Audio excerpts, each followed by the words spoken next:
કહેવત નથી કે મુસીબતને ક્યારેય આમંત્રણ ન આપવું પડે, એ ઓટોમેટિક આવી જ છે. તો અમારે હમણાં એવું જ ચાલે છે, ખબર નહીં કંઈકનું કંઈક. બધા મોજમાં સ્વાગત છે તમારું અમારા મસ્ત મજાના નવા અને ફ્રેશ વ્લોગમાં. સવારના બધાને જય શ્રી કૃષ્ણ. અને વ્લોગ મારો ફ્રેશ છે પણ હું હજી ફ્રેશ નથી થઈ. તો કાંઈ નહીં, હાલો પહેલાં બધા નાસ્તો કરવા બેસી જતા હતા, તમારે એકને લીધે અટકતું હતું. તો કીધું કાંઈ નહીં, હાલો આપણે બધાય નાસ્તો કરી લઈએ. હારે તો હાલો નાસ્તામાં આજે શું બનાવ્યું બતાવો તમને.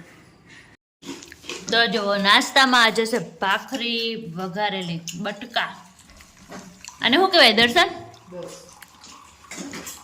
જો દર્શન ચાની એવી ધાર કરે ને આમ તે એમાં મશગુલ એટલા થઈ જાય ને કે ચામાં તો હું જોઈ જાય. કા દર્શન નામ ભૂલી ગયો. કાંઈ ને આને તો વઘારેલી રોટલી જ કહેવાય. વઘારેલા રોટલી શું કહેવાય? વઘારેલા બટકા, બીજું તો શું કહેવાય? વઘારેલા બટકા મને બહુ ભાવે. હે ને બહુ ભાવે. ઓલા દાંત કાઢે છે કે હા કુસુભાઈ અત્યારે હવારમાં નાઈ ધોઈને તૈયાર થઈ ગયા છે. હે કુસુ દર્શન હવારમાં તમને કેવા સમાચાર આપ્યા અમે? બહુ ખરાબ. અમારે તો હું પનોતી બેઠી છે ને કઈ ખબર નહીં, અમારું ફ્રીજ પાછું બંધ થઈ ગયું. તો દર્શન હમણાં તો કેવું છે ને દર્શન,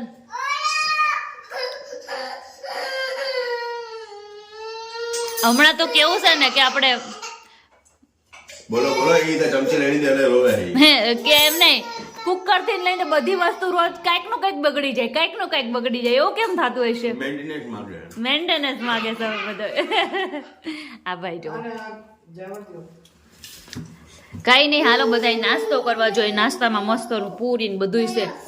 દર્શન ગાંઠિયા તો લઈ લો, ગાંઠિયા. તો જો આપણે થઈ ગયા છીએ મસ્ત ના ફ્રી થઈ ગયા છે અને વાગી ગયા છે અત્યારે છે ને 11 વાગી ગયા છે. તો રસોઈનો ટાઈમ થઈ જ ગયો છે. તો આપણે છે ને સવારમાં ટિફિનમાં છે ને દર્શનને થેપલા ખાવા હતા, તો એ થેપલા લઈ ગયા છે. એટલે આપણે બનાવ્યા નથી, આપણે બીજું બનાવવું હતું એટલે કીધું આપણે આપણી માટે નથી બનાવ્યા. સો અને અત્યારે છે ને શિયાળામાં મેઇન વસ્તુનો આપણે ફાયદો શું થાય કહું, આપણે ગમે એ કપડાં પહેરીને ચાલે, કેમ કે છે ને સ્વેટર તો પહેરવાનું જ હોય.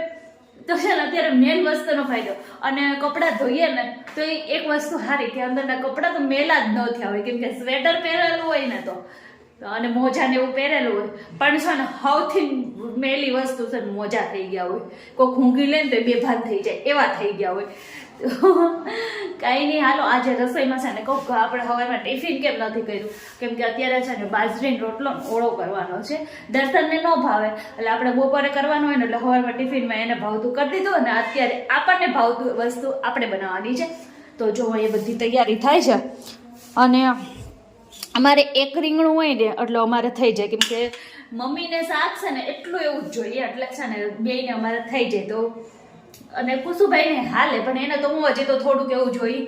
એટલે જો આપણે રીંગણા અને રીંગણાનો ઓળો અને બાજરીના રોટલા કરવાના છે. તો ચાલો બધા અમારી ઘરે જમવા મસ્તનું રીંગણાનો ઓળો અને બાજરીના રોટલા. કહેવત નથી કે મુસીબતને ક્યારેય આમંત્રણ ન આપવું પડે, એ ઓટોમેટિક આવી જ છે. તો અમારે હમણાં એવું જ ચાલે છે, ખબર નહીં કંઈકનું કંઈક ઘરમાં કંઈક બગડી ગયું. તો આજે કાંઈ નહીં, આજ સવારમાં ફ્રીજ ખરાબ થઈ ગયું અને અત્યારે હું કંઈ નહીં દરવાજો ખાલી બંધ કરતી હતી, એમાં જુઓ મને પગમાં કેટલું વાગ્યું. તો જુઓ આ નખ મારો છે ને આખો હલે છે, એટલે હવે આખો નખ કાઢવો કે ન કાઢવો એમ વિચાર આવે છે ને અત્યારે. જુઓ કેવું લોહી નીકળે છે. ખાલી દરવાજો બંધ કર્યો એટલી વારમાં તો બોલો આવું થઈ ગયું.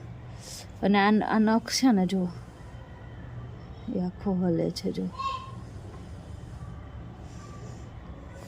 તો જીવ તો નખ કાઢતા જીવ ચાલે. બાપરે હમણાં તો ખબર નહીં શું પનોતી બેઠી છે ને કે બધું હવે તો માણસે બગડવા મળ્યા છે એવું થાય છે. બોલો આવું કેમ છે?